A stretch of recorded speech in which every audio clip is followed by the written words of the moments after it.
Bonjour, bienvenue sur le podcast de l'Église évangélique baptiste La Bonne Nouvelle de Dijon. Nous sommes situés aux 5 rues du lycée à Dijon. Vous pouvez trouver des informations sur notre Église sur le site internet www.la-bonne-nouvelle.org. Passez une excellente journée ou soirée. Je pense que je vous l'ai déjà dit plus d'une fois, j'aime bien l'apôtre Pierre. Donc normalement il s'appelle, alors sachez que ceux qui découvrent la Bible, Pierre en fait s'appelait Séméon, Simon, et il a été rebaptisé Pierre. Jésus a fait souvent ça, il rebaptise les gens, il leur redonne un nouveau nom, et donc là il s'appelle Pierre.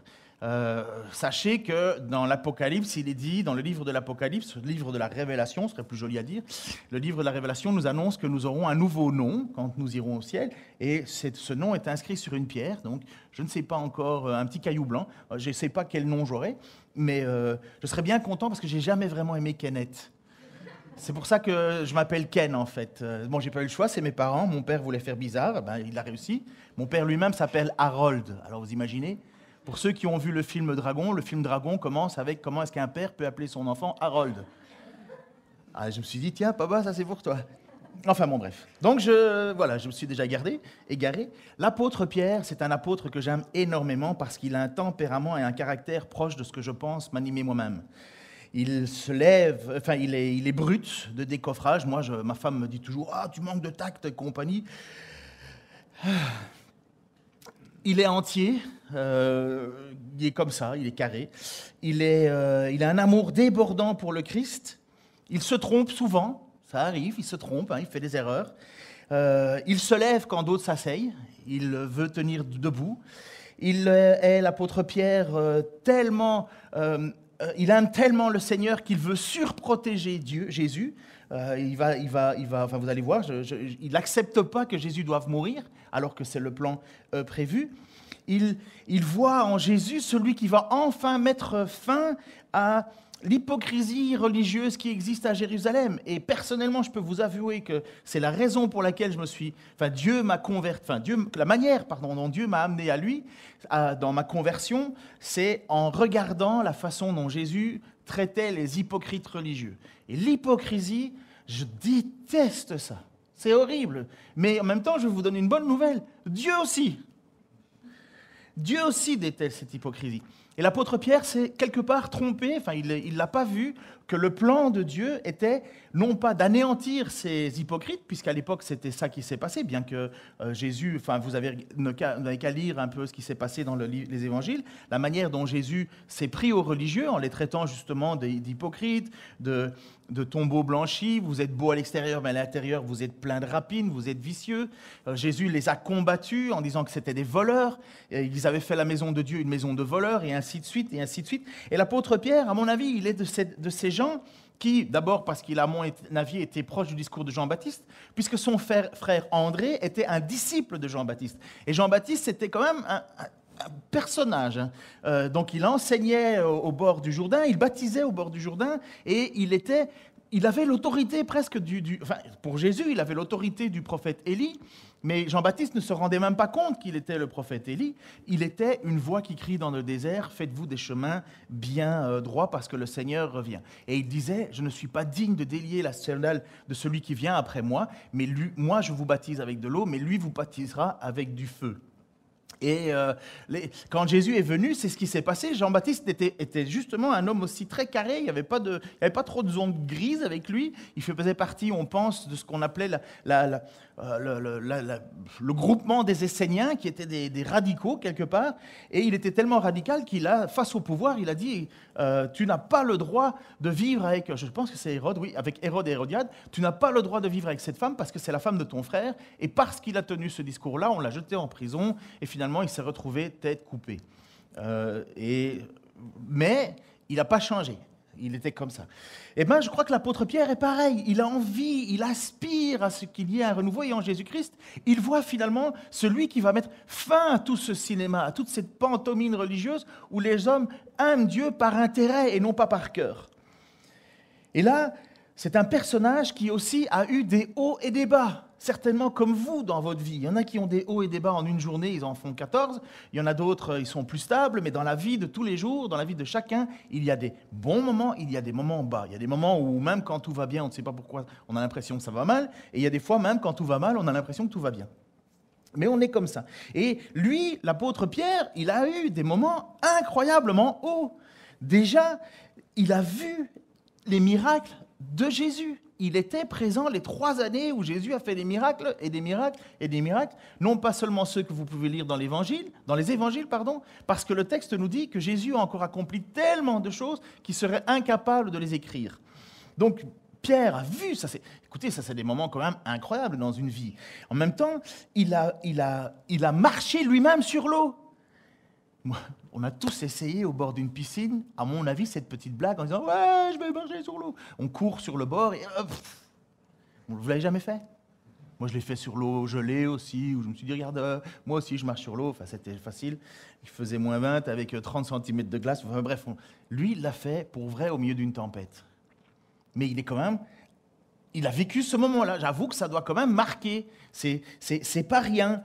Il a aussi assisté à la transfiguration de Jésus.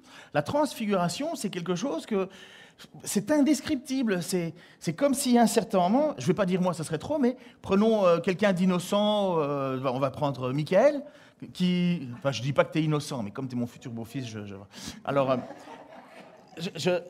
On regarderait d'un coup Michael, et puis d'un coup, on le verrait resplendir d'une lumière, et on serait là à ne pas savoir. Enfin, vous comprenez, c'est incroyable. Mais pour le cadre de Jésus, c'est encore plus fort, parce que d'abord, vous avez là une voix qui sort du ciel, et qui dit, voici mon fils bien-aimé, et puis vous voyez Moïse, et vous voyez Élie, et puis vous voyez Jésus, et vous êtes juste là, dans une espèce d'émerveillement, et ne pas trop savoir quoi faire. Et lui, il voulait même construire des tentes. Il dit, tiens, bon, on va vous construire des tentes. Et bon, bref, il s'est un peu trompé. Mais vous voyez, il était dans un endroit, dans un moment, c'est indescriptible. Je pense que vous voyez ça une fois dans votre vie. Je pense que vous auriez, j'espère, la meilleure attitude chrétienne jusqu'à la fin jusqu'à votre dernier souffle. Vous seriez tellement conscient de ce que est Dieu. Parce que pour nous, c'est un peu la grande difficulté. On est croyant, mais on est croyant par la foi. La Bible nous déclare clairement, personne n'a vu Jésus ici. Personne n'a vu Dieu. Et pourtant, nous avons placé notre foi en lui. Mais lui, il a vu des choses incroyables. Il a chassé des démons en son nom, et il en était très content. Et même Jésus a dû lui dire, écoute, c'est bien, mais ne vous réjouissez pas forcément que les démons vous obéissent, ou que vous puissiez les chasser, mais réjouissez-vous plutôt que vous avez votre nom gravé au ciel. Ça, c'est plus important. Il a été, dans ses erreurs, réprimandé par Jésus. Jésus a dû lui dire, lorsqu'il voulait s'opposer à ce qu'il aille à Jérusalem pour mourir, parce que Jésus annonce qu'il va à Jérusalem pour mourir, et lui, il dit, non, jamais, jamais, jamais, non. Et là, Jésus lui dit, mais arrière de moi, Satan. Ça fait mal, hein? Ça fait mal. Il était tout décomposé. C'est aussi le Pierre qui va se retrouver à un certain moment, lorsque Jésus va vouloir laver les pieds des apôtres, de tous les apôtres, il va dire à Jésus, non, non, tu ne me laveras pas les pieds. C'était pas mauvais son idée. Il était en train de dire, mais Seigneur, tu ne vas pas t'abaisser devant moi quand même. Et Jésus doit insister en disant, si, je vais le faire. Et alors il va dans sa logique en disant, mais lave-moi tout le corps alors. Mais pas juste les pieds. Pour lui, c'était inconcevable que son Seigneur s'abaisse. Et c'est là où Jésus va lui dire, tu ne comprends pas ce que je fais, mais tu le comprendras plus tard. Et c'est là aussi où le Seigneur va lui dire, il y a un diable parmi vous.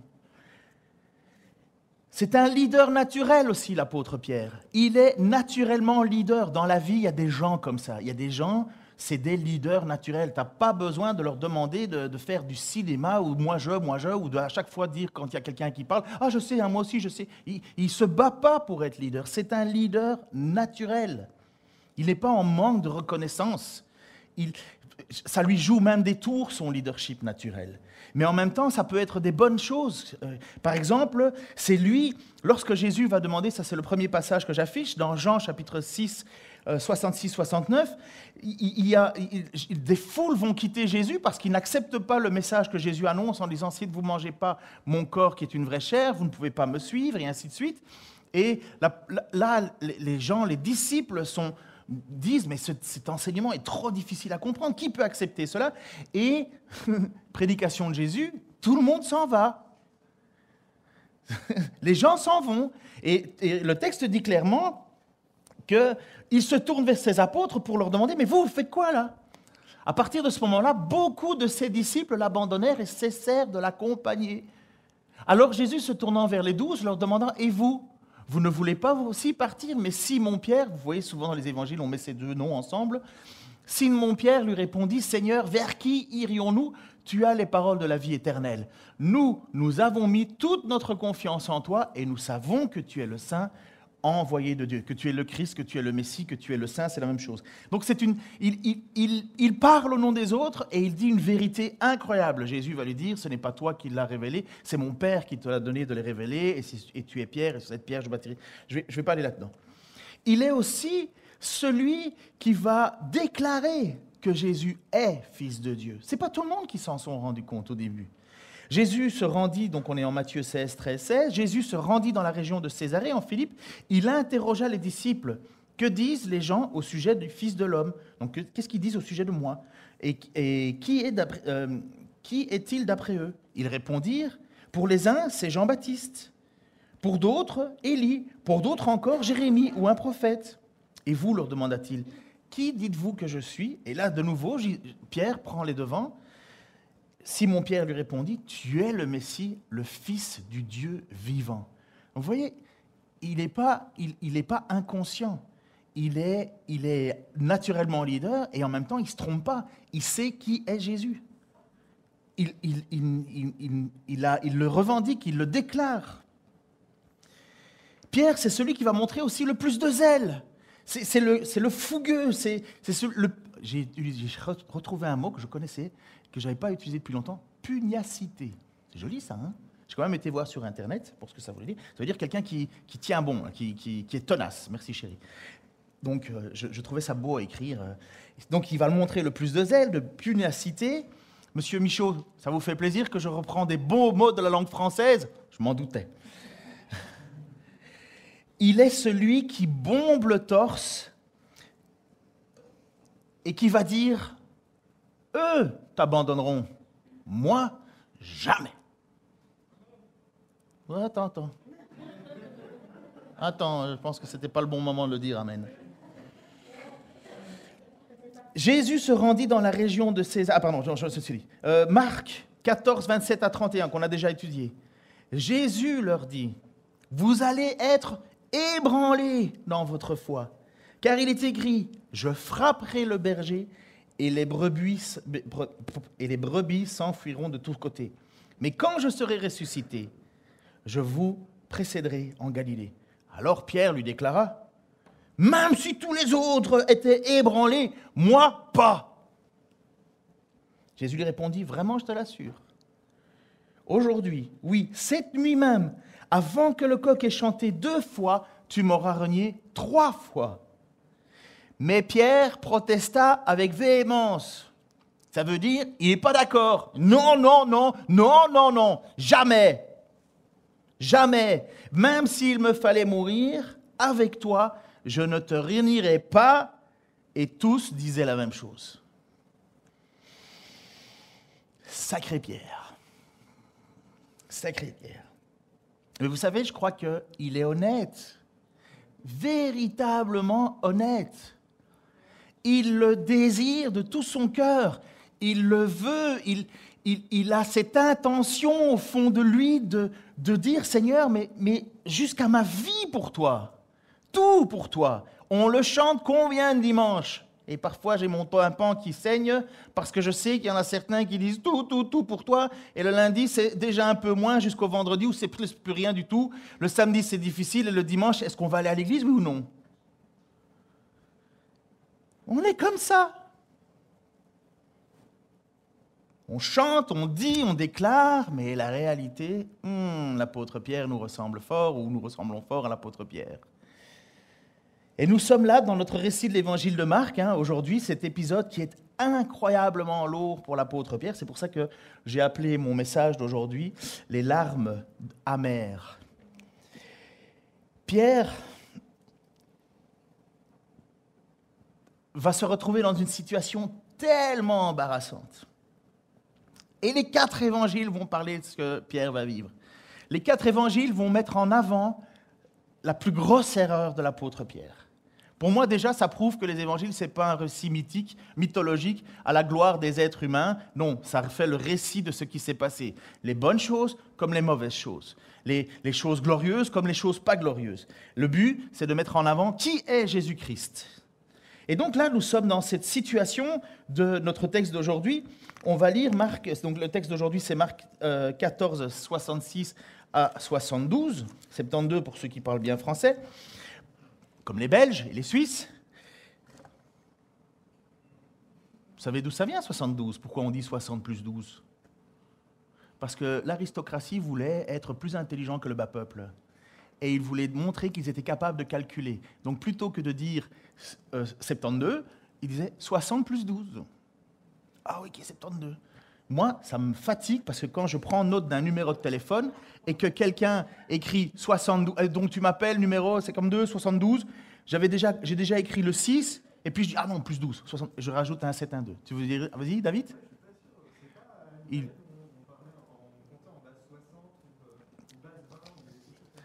Alors, l'histoire, elle appartient toujours au vainqueur.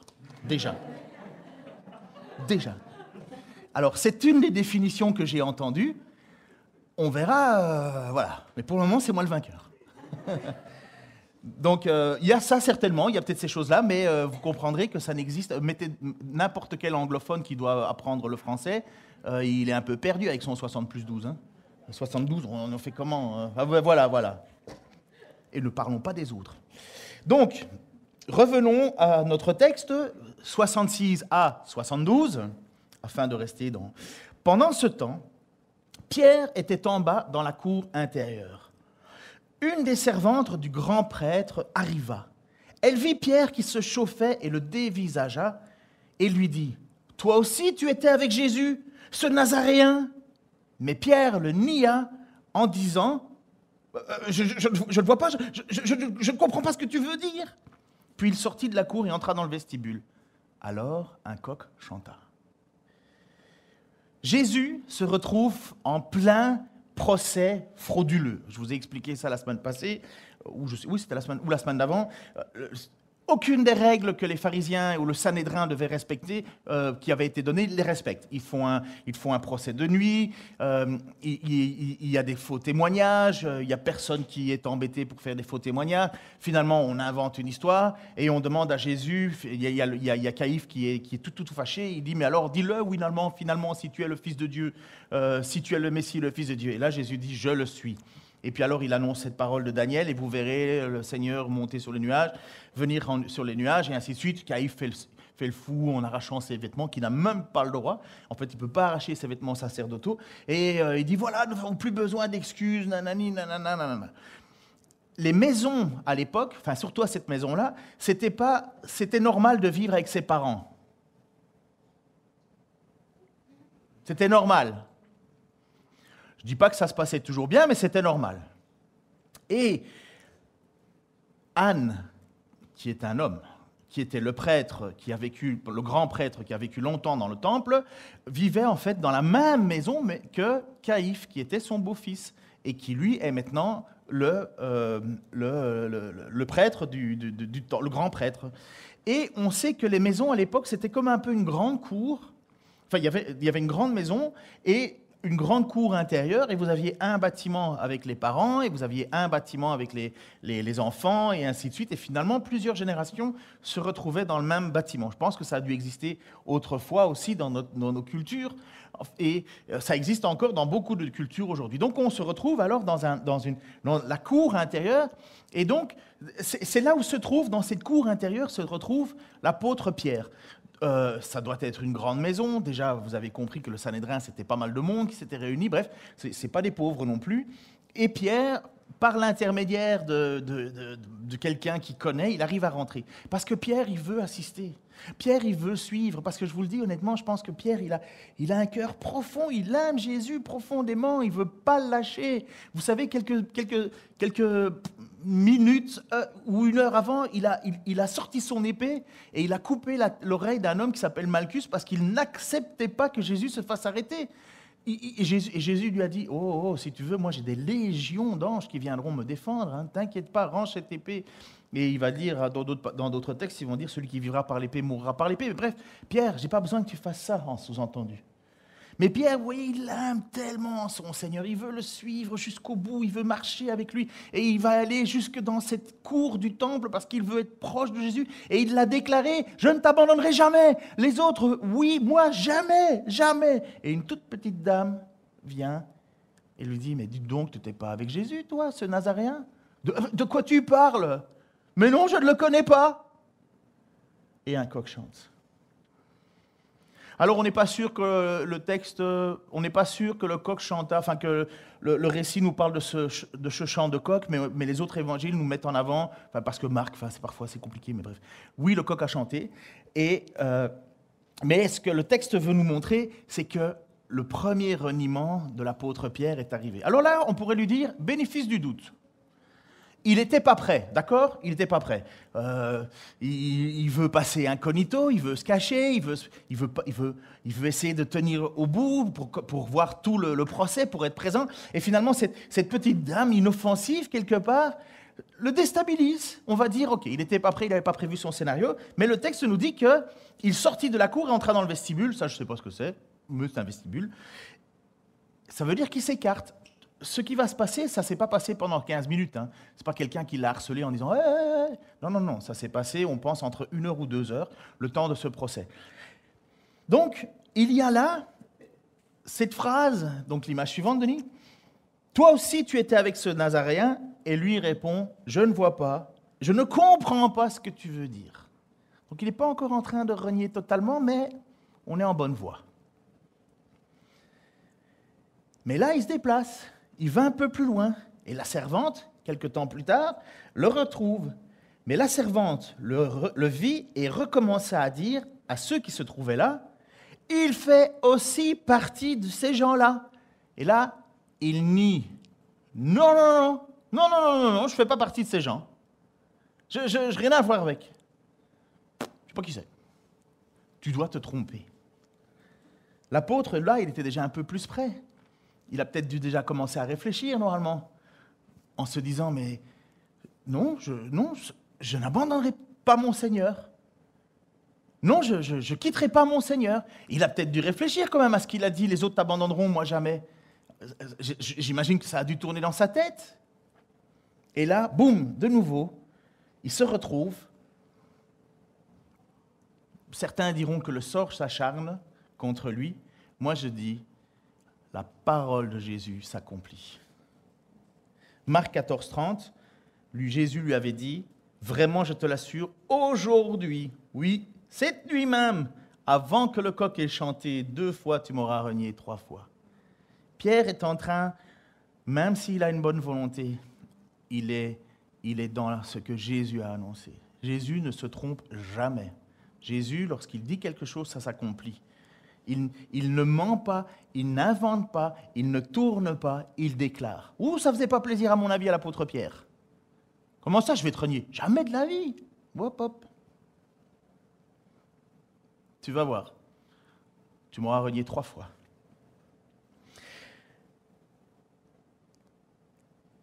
Peu après, ceux qui se trouvaient là redirent à Pierre, « C'est sûr !» Tu fais partie de ces gens. D'ailleurs, tu es galiléen. C'est un accent particulier, un galiléen. C'est comme si on avait un gars de Montpellier avec nous. On va le reconnaître. Surtout si on lui dit « Allez le PSG, allez le PSG ». Vous voyez, tôt ou tard, il va pas être d'accord, il ne va pas aimer. Ça peut arriver. Mais si on lui demanderait de réciter un texte, vous entendriez à son accent. Ben, c'est tout simple, c'est pareil. On entend un accent différent dans la bouche de Pierre. C'est un accent des Galiléens. Et comme Jésus a passé énormément de temps en Galilée, puisque son village de naissance était... il est né à Bethléem, il a vécu à Nazareth, et puis après ça, passé un certain âge, il a surtout vécu à Capernaum. Et Capernaum, c'était l'endroit où Pierre vivait aussi. Il avait, avec son père, qui s'appelait Jonas, Et André, il pêchait du poisson dans le lac de Galilée. D'ailleurs, le fameux poisson de Saint-Pierre. Vous connaissez le poisson de Saint-Pierre, ceux qui aiment le poisson? On pense que c'est dans la tradition le poisson que la famille de Pierre pêchait, parce qu'ils étaient pêcheurs professionnels. Et donc là, il dit, alors il déclara, et là c'est l'apothéose, je le jure,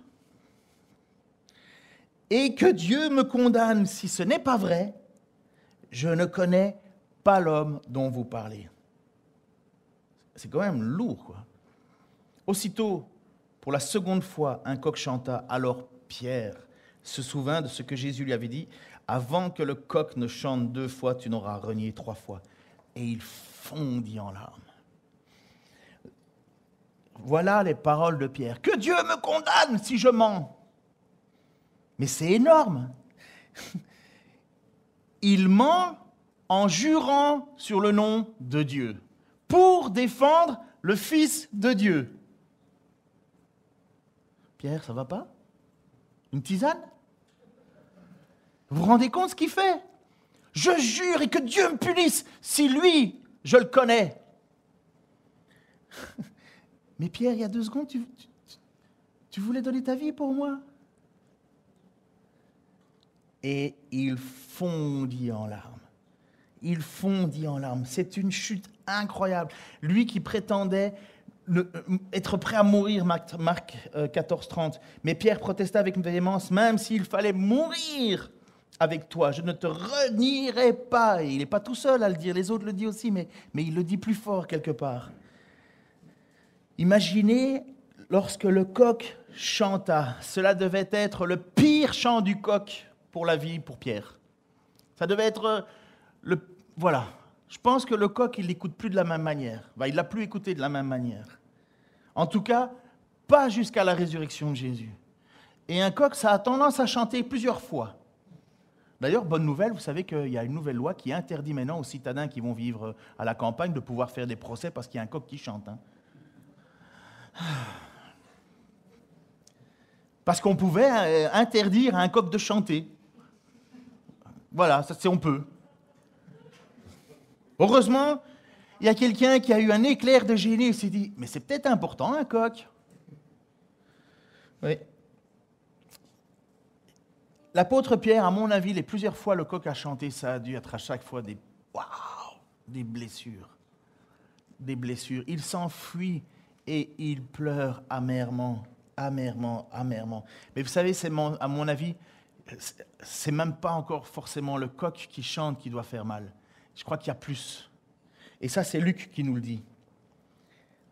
Le Seigneur se retourna et posa son regard sur Pierre, alors qu'il vient de déclarer « Je ne le connais pas », que Dieu me condamne. Alors Pierre se souvint de ce que le Seigneur lui avait dit « Avant que le coq ne chante aujourd'hui, tu m'auras renié 3 fois ». Ça veut dire que Jésus était en train de voir Pierre le renier. Ça veut dire que Jésus était en train de regarder l'apôtre Pierre faire exactement ce qu'il avait dit. Ça veut dire que Pierre, il regardait dans les yeux de Jésus et il voyait qu'il était en train de faire l'inverse de ce qu'il avait promis. Mais c'est exactement ça quand on pêche. Jésus nous voit. Jésus nous voit. Je jure que Jésus nous voit. Il est avec nous chaque jour jusqu'à la fin des temps. Alors, comment ne pas pleurer amèrement? Comment ne pas se sentir minable? Comment ne pas se sentir triste, coupable, déçu de soi-même? Je pourrais vous parler en fait de la suite, parce que oui, Jésus va lui faire grâce. Je vais quand même donner un petit avant-goût, mais oui, Jésus va lui faire grâce. Mais le texte abandonne Pierre à ce moment-là. Le texte ne parle plus de la situation. Il y a Pierre qui s'enfuit et qui est en train de pleurer amèrement. Et pour moi, si c'est écrit dans le texte et qu'à ce moment-là, il n'y a plus rien qui est écrit, comme je vous rappelle, on est convaincu à 95% que l'évangile de Marc, c'est le récit de l'apôtre Pierre. C'est Pierre qui a dicté à Marc son évangile. Marc a écrit ce que Pierre lui dictait. Et si c'est écrit par les évangélistes qu'il n'y a plus rien qui se passe au sujet de Pierre en ce moment, c'est parce que Pierre va découvrir la profondeur de la grâce, mais il va devoir attendre la mort et la résurrection de Jésus. Et bien souvent, malheureusement, on n'est pas assez triste de ce que l'on est devant Dieu. Nous, on ne prend pas conscience de la petitesse dans laquelle on est. On croit qu'il suffit de déclarer. Mais Pierre a déclaré 10 fois plus que toi. Pierre a vécu des choses 10 fois plus que moi, 10 fois plus que nous. Pierre a été celui qui a voulu défendre Jésus. Il a vu Jésus, il a vu les miracles de Jésus. Il a tenu plus que par la foi, il a tenu parce qu'il l'a vu. Et pourtant,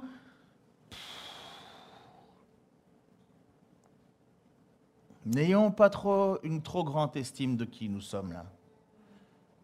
Comme tu dis. N'ayons pas une trop grande estime de qui nous sommes. Franchement.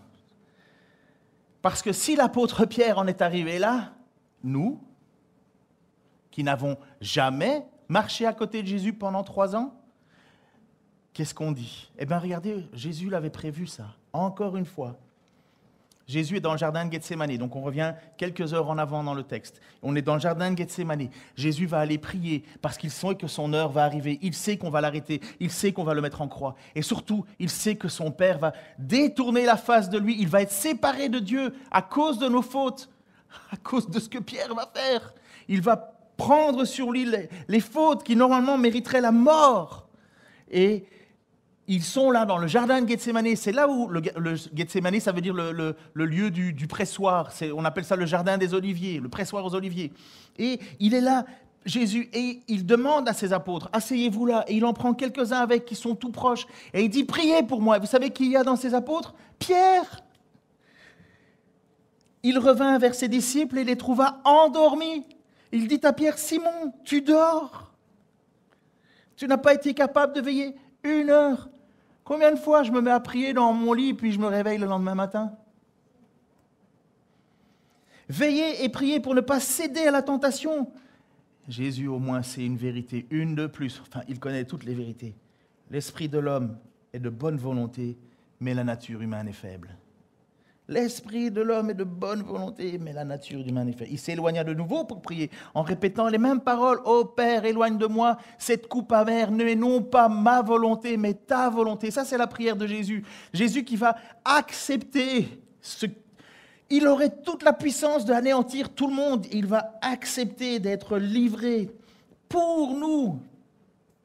Puis il revint encore vers ses disciples et les trouva de nouveau endormis, car ils avaient tellement sommeil qu'ils n'arrivaient pas à garder les yeux ouverts. Et ils ne surent quoi lui répondre. Lorsqu'il revint pour la 3e fois, il leur dit, vous dormez encore et vous vous reposez. Et il va dire, levez-vous, car mon heure est venue. Il se lève, Judas arrive, on attrape Jésus, on part vers la maison de Caïphe. Et là, l'apôtre Pierre court avec. Donc vous voyez, ça va très vite. L'apôtre Pierre est avec, il veut rentrer dans cette cour. Il entend, et 3 fois, il va renier Jésus-Christ. Vous voyez comme ça va vite. Jésus lui a dit, aujourd'hui même, cette nuit, tu vas me renier. On me dit, quand je parle et je suis heureux, comment est-ce qu'on ne pourrait pas se réjouir ça en tant qu'Église? Nous avons des baptisés. Alors il y a toujours quelqu'un, oui, mais... Et ceux qui sont partis, sous-entendu, on les a peut-être baptisés trop vite. Et alors, à la Pentecôte, ils en ont baptisé 3000. On est baptisé sur une profession de foi, mes amis, pas sur un cours qu'on a terminé. On est baptisé sur une profession de foi. Mais tant que tu ne passes pas par l'épreuve, ta foi, ça vaut quoi?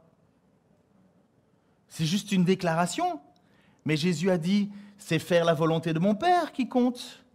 Mais nous, on ne refuse pas à quelqu'un qui dit « Je crois que le Seigneur Jésus-Christ est le Fils de Dieu, qu'il est mort et qu'il est ressuscité le 3e jour, et que par son sacrifice, je suis ressuscité. Je suis une nouvelle créature, oui. Mais quand l'épreuve va arriver, la parabole du semeur, eh bien, on voit bien que sur les 3 bonnes terres, parce que sur les 4 terrains, il y en a un qui est super mauvais, puisque c'est le chemin. Vous connaissez un peu l'histoire du parabole du semeur? Oui.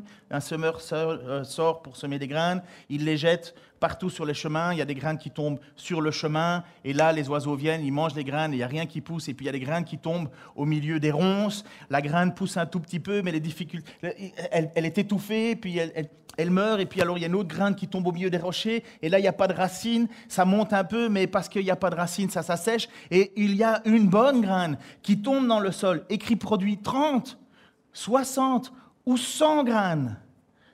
Et là est le sauvé. Et Jésus va expliquer ça à ses apôtres. Il va leur dire, mais vous savez, au bord du chemin, c'est lorsque la parole, la graine, c'est la parole de Dieu, lorsqu'elle est jetée, les oiseaux viennent, et les oiseaux, c'est le diable qui empêche que la parole rentre dans le cœur. Il dit, ça, c'est fini, vous ne pourrez rien faire contre ça. Et puis il y a un autre endroit, c'est le terrain, lorsque ça tombe dans les ronces, eh bien, ce sont les difficultés de la vie qui font que Jésus, c'est bien, mais la foi, c'est bien, mais... Et puis on abandonne. Et puis un autre qui tombe au milieu des racines, ça veut dire la sécheresse. Ceux qui se convertissent pour avoir une vie plus joyeuse, plus extraordinaire, plus... Ouh, on m'a dit que j'allais être mieux. Finalement, j'ai que des problèmes. À quoi ça sert d'être chrétien, d'aller se lever le dimanche, hein? De toute façon, c'est toujours la même chose. Et une bonne terre qui produit 30, 60, 100, ça veut dire qu'on n'est pas tous en train de donner la même chose. On n'est pas tous au même niveau. On ne peut pas donner tous. Il y a certains qui ont reçu plus et qui doivent encore en donner plus. Et il y a ceux qui ont reçu moins et ils doivent quand même donner. Jésus nous dit, faites attention à ceux qui ont reçu peu, parce que le peu qu'ils ont reçu, on le lèvera encore. Mais à ceux à qui on a beaucoup donné, on donnera encore plus. Mais voilà ce que c'est que quelqu'un qui marche. Tu pourras très bien dire, un jour, je me suis fait baptiser, hein, Seigneur. Oui, eh bien, mais ce ne sont pas ceux qui disent Seigneur, Seigneur, qui sont sauvés, mais ceux qui font la volonté de mon Père. Qu'as-tu fait avec le péché dans ta vie? As-tu continué à demander pardon? Ou bien as-tu vécu ta vie comme toi t'avais décidé, avec un petit peu de prédication, un petit peu de prière au-dessus, un petit peu de louange au-dessus, un petit peu de... Mais lorsque Jésus reviendra pour juger avec le feu, mais ça ne va rien tenir. Par contre, vous croyez quoi qui se passe avec un apôtre Pierre? Totalement l'inverse d'un Judas. Judas est mort, on n'en parle plus. Et l'apôtre Pierre, allez, je vous donne un cue quand même, hein. L'apôtre Pierre, il va se retrouver au bord du lac de Galilée. Jésus est ressuscité. Pierre le sait, puisqu'on lui a confié d'aller dire à Pierre que je suis ressuscité. Jésus dit, allez dire à Pierre. Pierre doit être dans tous ses états. Est-ce qu'il m'a pardonné? Est-ce qu'il va me rejeter? Est-ce qu'il va me faire du mal? Est-ce que finalement je ne serai plus rien pour lui? Est-ce que Jésus, est-ce qu'il va me reprocher que je l'ai renié? Et Jésus va se retrouver avec Pierre au bord de l'eau. Ça fait toujours beau, ça, ces trucs comme ça. Vous savez, c'est un grand moment de discussion où vous êtes seul à seul avec quelqu'un. Pierre, m'aimes-tu? Oui, je t'aime, Seigneur. Occupe-toi de mon troupeau. Pierre, m'aimes-tu? Oui, je t'aime. Occupe-toi de mon troupeau. Pierre, m'aimes-tu? Et Pierre dit, mais enfin, Seigneur, tu connais tout de moi. Tu sais que je t'aime. Occupe-toi de mon troupeau. À votre avis, l'apôtre Pierre, il sait ce que ça veut dire, la grâce? Il sait ce que ça veut dire, pardonner ceux qui sont faibles, qui ont difficile? Est-ce qu'il comprend, à votre avis, l'apôtre Pierre, ce que c'est s'occuper d'un troupeau de gens qui avons de bonnes intentions, mais qui ne faisons pas ce que Dieu demande? Et s'il n'y a pas la grâce, il n'y a pas d'église. Il n'y a pas d'église. Il n'y a pas. On serait juste une bande de pharisiens qui nous regarderions le haut les uns les autres en disant « peu, peu, peu ». Mais qui t'es? Qui sommes-nous? Nous ne sommes rien. Et la seule chose que nous avons en commun, toi, moi, nous, eux, c'est de dire, Seigneur, si tu ne m'avais pas pardonné. Et l'Église, c'est un ensemble des pécheurs qui sont ensemble, qui reconnaissent le péché. Moi, il y a plein de choses, j'ai rien en commun avec vous. Et vous, vous avez certainement plein de choses, vous n'avez rien en commun avec moi. C'est vrai ou c'est pas vrai? Il y a plein de passions que vous avez, ça me tape sur le système. Il y a plein de passions que j'ai, ça vous tape sur le système. Déjà juste l'informatique. Mais Nous avons une chose en commun, mes amis. Une seule. La grâce de Jésus-Christ. La grâce de Jésus-Christ. Et cette grâce, elle nous unit. De là-bas, d'ici, de là-bas. Et nous sommes tous unis par le sang de Jésus. Et comme l'apôtre Pierre, on sait qu'on a des belles déclarations à faire. Mais on est bien disposé. Mais la chair est faible. Et Seigneur, merci parce que... Tu vas venir lire tout de suite, Max.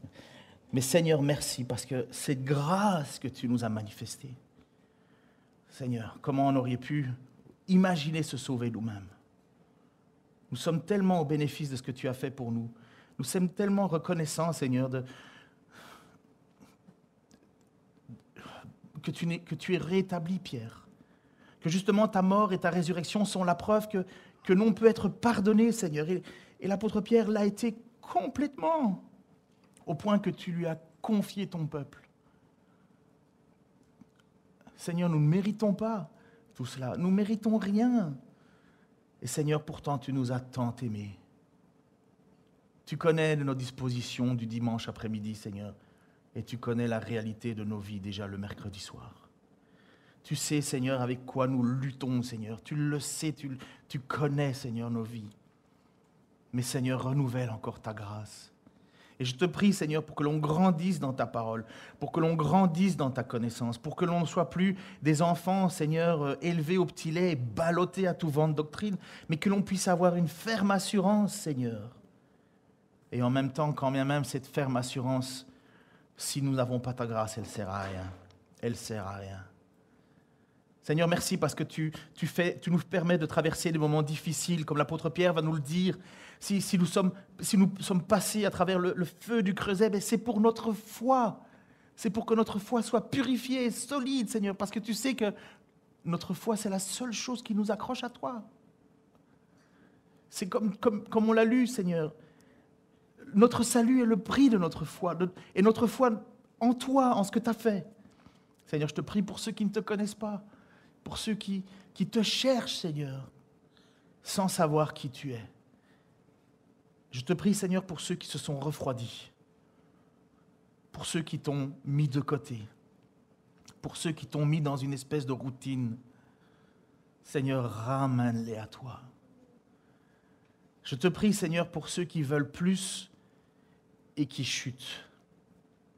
Seigneur, nous ne sommes pas sauvés par nos efforts, mais par ta grâce. Et nous allons encore te le chanter, Seigneur. Nous allons encore te le célébrer parce que toi, tu as été jusqu'au bout.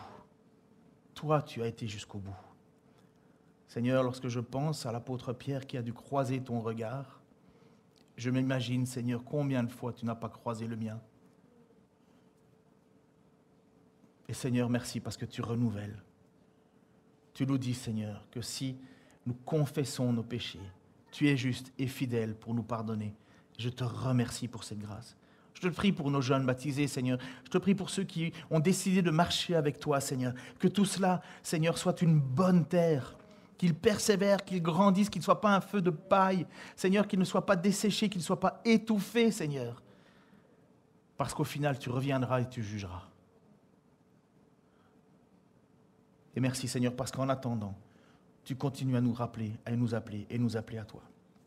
Amen. La lecture qui va être faite, j'ai demandé à ma fille de le faire. Et t'as des mouchoirs parce que tu vas pleurer, je te le dis. Tu ne dois pas mettre ton masque avec moi. Hein. Mais... Ah, d'accord. Oui, faites. On ne voudrait pas que Pascal aille en prison. Hein. Ceci dit, très bon moyen de témoigner. Pourquoi je demande à ma fille spécialement de le lire? Pas parce que c'est ma fille, pas parce qu'on fait partie du clan Taylor et on veut être en avant. Ça ne veut rien dire, ça. Parce que ma fille s'est convertie le jour où elle a confessé sa faute. J'ai vu ma fille passer par les eaux du baptême et je n'étais pas très convaincu. Puis j'ai vu ma fille se repentir devant vous, l'Église, et j'ai vu ma fille changer. Ça commence bien. Ah ben je l'avais dit. Alors, c'est le psaume 51, 1, 19.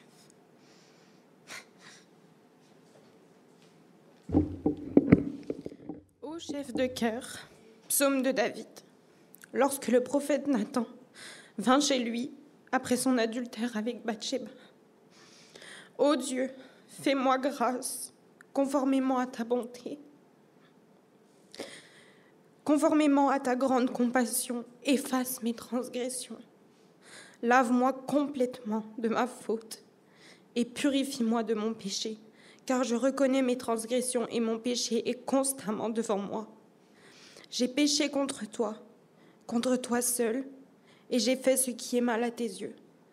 C'est pourquoi tu es juste dans ta parole, sans reproche dans ton jugement. Oui, depuis ma naissance, je suis coupable. Quand ma mère m'a conçue, j'étais déjà marquée par le péché. Mais tu veux que la vérité soit au fond du cœur. Fais-moi connaître la sagesse dans le secret de mon être. Purifie-moi avec l'hysope, et je serai pur. Lave-moi, et je serai plus blanc que la neige. Fais-moi entendre des chants d'allégresse et de joie, et les eaux que tu as brisées se réjouiront. Détourne ton regard de mes péchés, efface toutes mes fautes. Ô Dieu, crée en moi un cœur pur, renouvelle en moi un esprit bien disposé. Ne me rejette pas loin de toi, ne me retire pas ton Esprit Saint. Rends-moi la joie de ton salut et qu'un esprit de bonne volonté me soutienne. J'enseignerai tes voies à ceux qui les transgressent et les pécheurs reviendront à toi. Ô Dieu, Dieu de mon salut, délivre-moi du sang versé et ma langue célébrera ta justice. Seigneur, ouvre mes lèvres et ma parole proclamera ta louange. Si tu avais voulu des sacrifices, je t'en aurais offert, mais tu ne prends pas plaisir aux holocaustes. Les sacrifices agréables à Dieu, c'est un esprit brisé. Ô Dieu, tu dédaignes pas un cœur brisé et humilié.